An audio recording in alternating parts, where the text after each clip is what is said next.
Assalomu alaykum hurmatli obunachilar. Bugun biz tizza og'rig'iga ko'p sabab bo'ladigan tizza minsk yirtilishi haqida gaplashamiz. Ko'pchilik bemorlar MRT qildirganda tizzasini e, minsk yirtilganligini ko'rib, operatsiya qilish kerak deb darhol o'ylaydi. Lekin asli hamma minsklar yirtilishida operatsiya qilish shart emas. Xo'p, minsk yirtilish kasalligi ayniqsa bolalarda ko'p uchraydi va kattalarda ham bu kuzatiladi.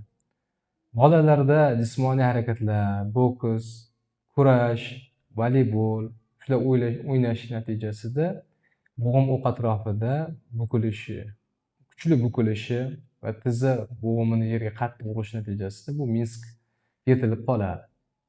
Kattalarda esa ozgina jismoniy harakat, ya'ni balandlikdan sakrash, 1 metr yo yarim metrdan sakrasa ham bu parda yirtilib qolishi mumkin.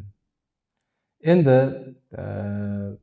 buni belgilari hammada har xil bo'ladi. Masalan, medial minsk yirtilsa, medial sohada, ya'ni ichki sohada og'riq bo'ladi va shishish va og'riq bo'ladi. Lateral soha yirtilsa, lateral sohada, ya'ni tashqi tizzani sohasida og'riq bo'lib, shishish paydo bo'ladi. Endi qaysi ko'rinishda operatsiya qilish kerak?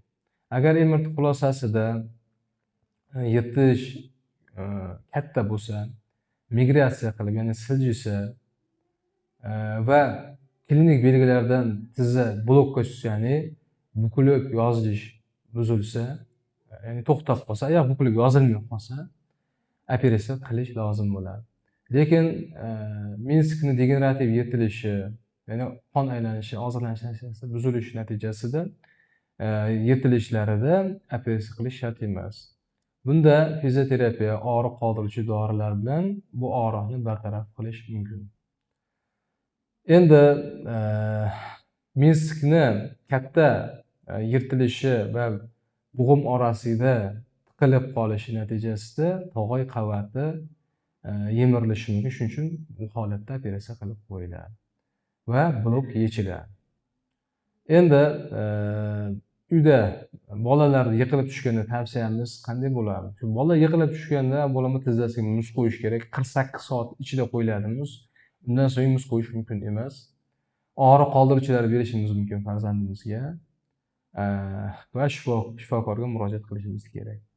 Siz qo'rqmang, hamma yirtilgan minsklar ham operatsiya qilinmaydi. Bolalarda minsk tikiladi, yirtiq joyiga qarab. Agar lateral sohada yirtilgan bo'lsa, odatda bolalar tikib qo'yiladi. Medial sohada esa ko'pincha minsk ektomiya qilib olib tashlanadi.